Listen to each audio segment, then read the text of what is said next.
সড়কে শৃঙ্খলা রক্ষায় ফিরেছেন পুলিশ সদস্যরা, তবে এখনো কাজ করছেন শিক্ষার্থী, স্বেচ্ছাসেবক সহ সাধারণ জনতা। এই পরিস্থিতি জানাতে সরাসরি যুক্ত হচ্ছেন সহকর্মী শিউলি রায় তমা। সড়কের সার্বিক চিত্র কেমন দেখছেন?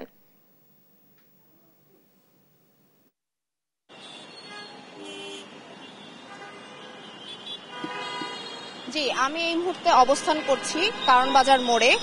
এখানে আপনি আমার পিছনে যদি দেখেন তাহলে হচ্ছে গিয়ে এখানে সার্বিক পরিস্থিতি, এখন বর্তমান পরিস্থিতি সেটা হচ্ছে আমার পিছনে আপনি দেখতে পাবেন যে ট্রাফিক পুলিশরা তারা হচ্ছে গিয়ে তাদের যে দীর্ঘ 8 দিন পরে তারা যে হচ্ছে গতকালকে হচ্ছে স্বল্প পরিসরে হচ্ছে তারা কিছু কিছু জায়গায় হচ্ছে গিয়ে ডিউটি রত ছিলেন, হচ্ছে মানে তাদের হচ্ছে গিয়ে সড়কের যে যানজট নিরসনের দায়িত্বে।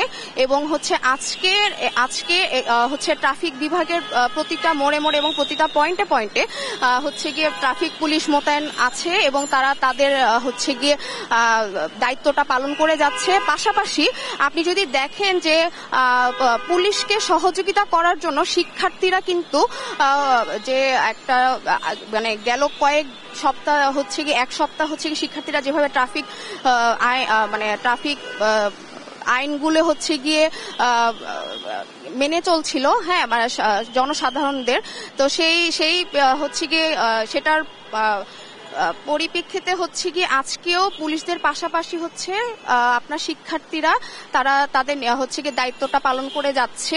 পাশাপাশি হচ্ছে গতকাল এবং আজকে রাস্তার পরিস্থিতি বলতে পারেন হচ্ছে গিয়ে ঢাকা শহরের যে চিরচেনা যে হচ্ছে গিয়ে চিত্র, সেটা যে যানজট, সেই যানজটটা আসলে হচ্ছে তীব্র মাত্রায় হচ্ছে গিয়ে যানজট দেখা যাচ্ছে। এবং জনসাধারণের মনে মানে সার্বিক পরিস্থিতি নিয়ে যে জনসাধারণরা যে একটা মানে ভয়ভীতি এবং আতঙ্কের মধ্যে ছিলেন যে রাস্তাঘাটে পুলিশ নেই এবং তাদের যে নিরাপত্তা, সেই নিরাপত্তার হচ্ছে গিয়ে তাদের যে কন্ট্রোলিং জিনিস সেটা যখন তারা হচ্ছে গিয়ে সেই পরিস্থিতিটা কোনোভাবে